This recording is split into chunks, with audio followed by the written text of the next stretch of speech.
মান্নাদের সঙ্গে দেখা হয়েছিল।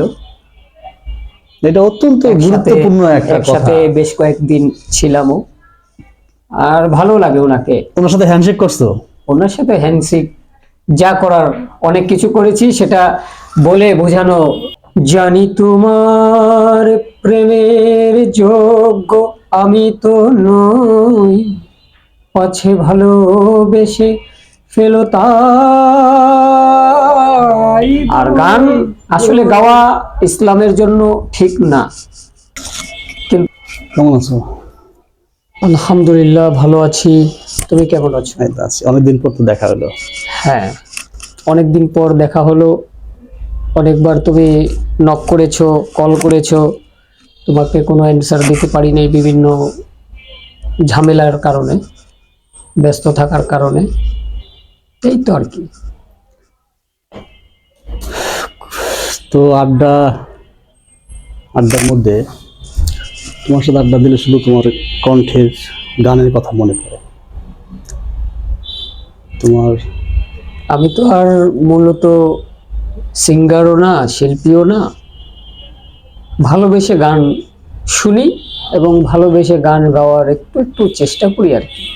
আর হয় না ভালোভাবে। আর এখানে লেখা তো চূড়ান্ত উপলব্ধি, বিশালতার ছোঁয়া। আচ্ছা, আমরা যে আলোচনাটা বিশালতার ছোঁয়া। চূড়ান্ত উপলব্ধি, বিশালতার ছোঁয়া। হ্যাঁ, মানে আমরা এটা অন্য একটা বিষয়, এটা আমি বললাম।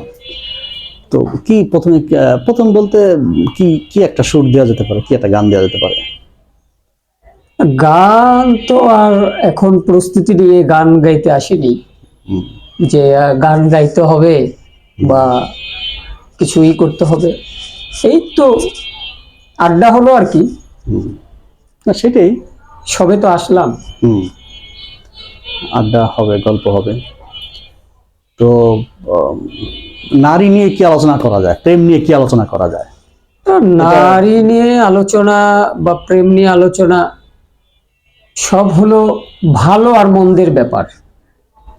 বেশিরভাগই মন্দের সাথে ভালোর মিক্স হয়ে যায়, ভালোর সাথে মন্দের মিক্স হয়ে যায়।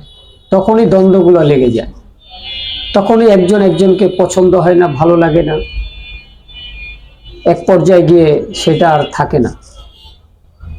তো তুমি এটা বলতে হলে প্রচুর সময় লাগবে, সেটা শেষ করার মতো নয়। এটা গভীরতা প্রচুর, যতটা আবেগ তার চাইতে বেশি গভীর। আর হলো শুরু হবে কিন্তু শেষ হবে না। আসলে প্রেম কাকে বলে?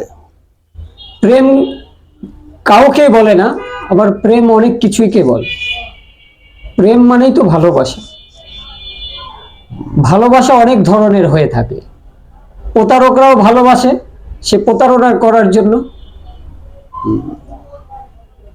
মা বাবা ভালোবাসে সন্তানকে ভালো দেখার জন্য, ভালো রাখার জন্য। একজন হাজবেন্ড ওয়াইফ ভালোবাসে তাদের বেশিরভাগই নিজের স্বার্থ উসুল করার জন্য। সেটা বউ হোক বা হাজবেন্ডই হোক না কেন, সবারই কিন্তু স্বার্থ কাজ করে। এক একজনের স্বার্থটা এক এক ধরনের। এখন ধরনটা ফাইন্ড আউট করার দরকার, আলাদা করার দরকার। সে কিভাবে ভালোবেসেছিল আর সে কিভাবে অ্যাকসেপ্ট করেছিল। ভাবনা আর ভালোবাসা দুইটা একত্রে হয় না অনেক সময়। প্রিয় বন্ধুরা, বুঝতেই পারছেন আমাদের আড্ডা আলোচনা চলবে। আমরা কয়েকটা পর্বে আমরা চলে যাব। তবু আমরা একটি বিরহের গান শুনি। প্রেমিকা চলে গেছে, এরকম একটা গান তুমি দাও না। জানি তোমার প্রেমের, এরকম কিছু দাও না, একটা দাও।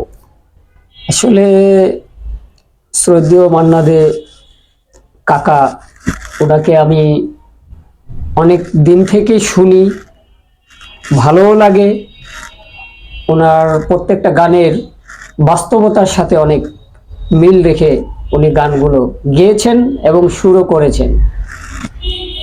এবং যারা লিখেছেন এই গানগুলো কখনোই পুরনো হবে না।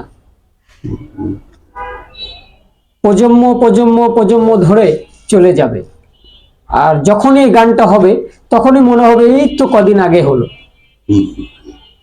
আর এখনকার যে গানগুলো হচ্ছে শুধু টাকা খড়ির ব্যাপারটা হয়ে যাচ্ছে, নাম কামাবো, টাকা ইনকাম হবে, এই চিন্তা করে গানগুলো তৈরি হয়। কিন্তু সেই গানগুলোর মানে স্থায়িত্ব বেশি দিন নয়, এক সপ্তাহ, এক মাস, 6 মাস, 1 বছর, তারপরে ভ্যানিশ, আর খুঁজে পাওয়া যায় না। কিন্তু মান্নাদের আর গানগুলো মান্নাদের গান, আগেকার যে শিল্পীরা বা লেখক বা সুরকার যারা এই গানগুলোকে তুলে ধরতেন, তাদের গান কখনো মারা যাবে না। তারা হয়তো বা নেই, মারা গিয়েছেন, কিন্তু তাদের গান প্রতিদিন প্রত্যেকটা সময় জীবিত। আর গান আসলে গাওয়া ইসলামের জন্য ঠিক না, কিন্তু গান আবার মনকে ভালো রাখার জন্য অনেক সময় গাইতে হয়। হ্যাঁ, আপনার হৃদয় যদি সুন্দর করতে চান তাহলে কিন্তু গান শুনতে হয়। গানের মতন যদি হয়, গানে কোনো অশ্লীলতা থাকবে না, কোনো ধরনের খারাপ কিছু হবে না, তাহলে গানে যদি বাস্তবতা উঠে আসে, গানে যদি বাস্তবতা বলা যায়, তাহলে তো সেটা শুনতে অসুবিধে নেই, তাই না? তাহলে একটা শুনি আমরা। আমি তো আর গানের প্রস্তুতি নিয়ে আসি নাই, তারপরও খালি গলায় হয়তোবা ভালো হবে না, অল্প একটু আমি মুখটা অল্প গেয়ে অল্প দিচ্ছি। করেই শুনবো। জানি তোমার প্রেমের যোগ্য আমি তো নই, পাছে ভালোবেসে ফেলো তাই দূরে দূরে রই।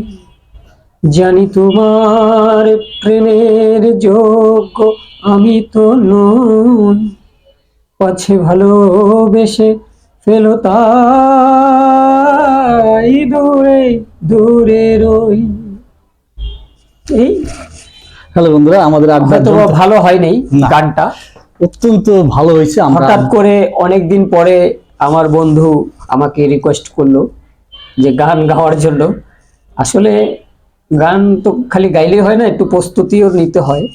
আর আমি তো মানে সিঙ্গার না, না, তুমি আমার আর কাছে অনেকদিন ধরে চর্চাও আমার করি না, কাছে অনেক বড় অনেকদিন ধরে চর্চাও করি না। শিল্পী, আর কণ্ঠশিল্পী। আমার ভাগ্যে হয়েছিল আর কি, আল্লাহর অশেষ মেহেরবানিতে মান্নাদের সঙ্গে দেখা হয়েছিল।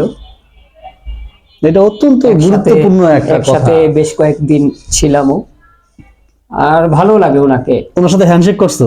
ওনার সাথে হ্যান্ডশেক যা করার অনেক কিছু করেছি, সেটা বলে বোঝানো যায় আমিও না। তোমার সাথে হ্যান্ডশেক করলাম। সেটা আমার মনে হলো মানে মান্নাদের সাথে বলে বোঝানো যায় না। আমরা আরেকটা পর্বে যাচ্ছি, মান্নাদের গল্পে। এটা একটা ইতিহাসের সাক্ষী হতে যাচ্ছে। আপনারা দ্বিতীয় পর্বে যদি চান।